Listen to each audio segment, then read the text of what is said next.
YouTube, welcome back to the battlefields of Total War Warhammer 2. We're going to be joining the Reptile King, leading his lizard men. I told him I'd put this battle up for him. He was excited to show it to me. Let's take a look at it. He's going to be playing against the dwarves. I think he particularly likes crushing Dawe with his lizard men, so we'll see whether he's successful here. He's going to be up against a very small but elite dwarf army.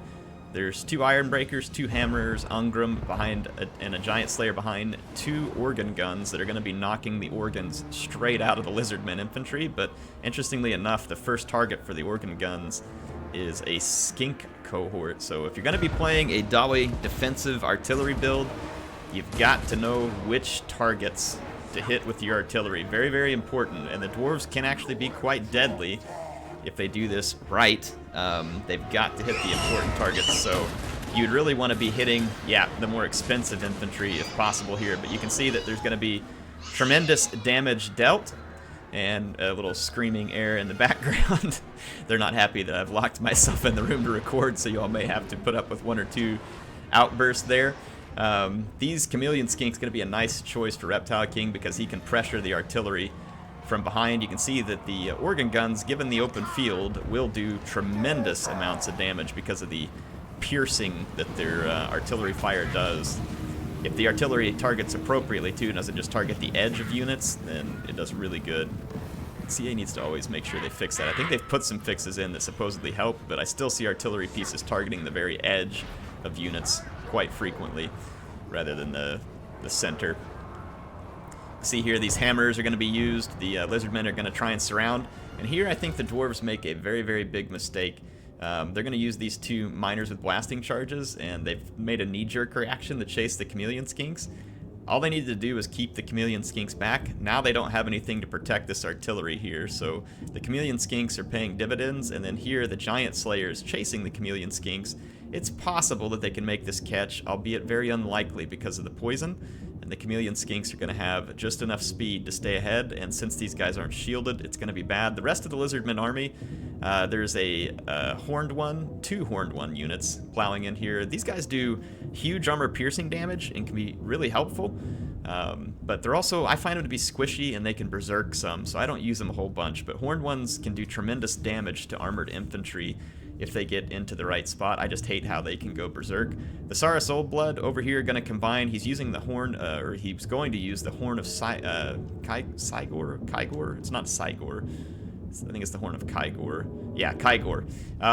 So he's going to use that horn of Kygor in combination with the Skink Priest using the Curse of the Midnight Wind in order to try and pull down the armor and melee defense of the dwarves, and that's a good combination.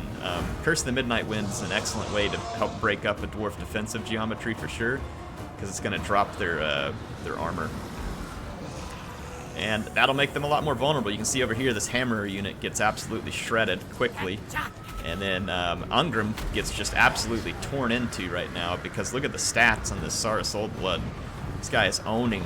He has huge melee defense. Now, once that wears off, Ungrim's going to even up the fight a little bit, but that was a great way to get in there and quickly do damage against Ungrim. And also, since this Saurus Oldblood is not on a Carnosaur, he's not knocking Ungrim around like a ragdoll, and Ungrim's being forced to endure more of the hits.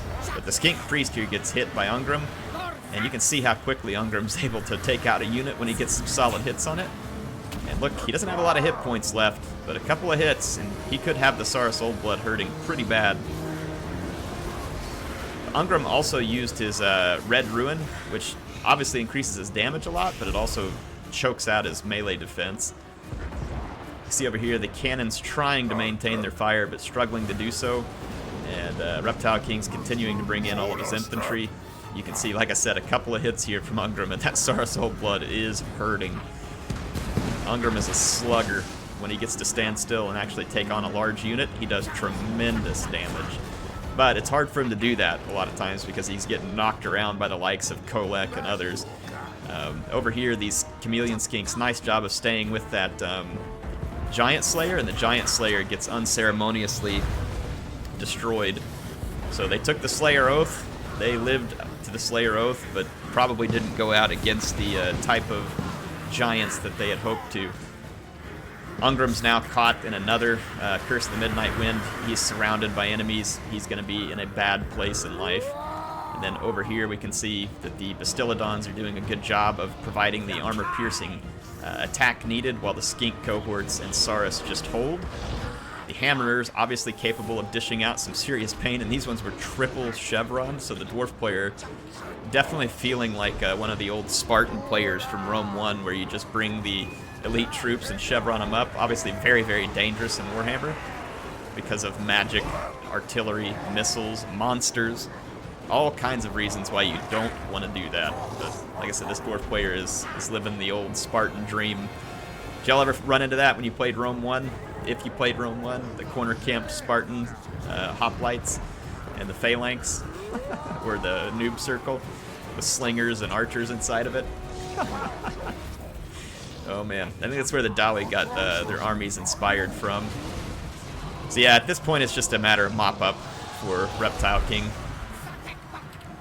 The remaining infantry here doesn't have a prayer to actually finish this fight, despite their high quality, and it is high quality infantry that they fielded. But again, that's the problem. I've heard some people say, well, I don't like Warhammer because my elite infantry isn't any good like it is in Rome 2.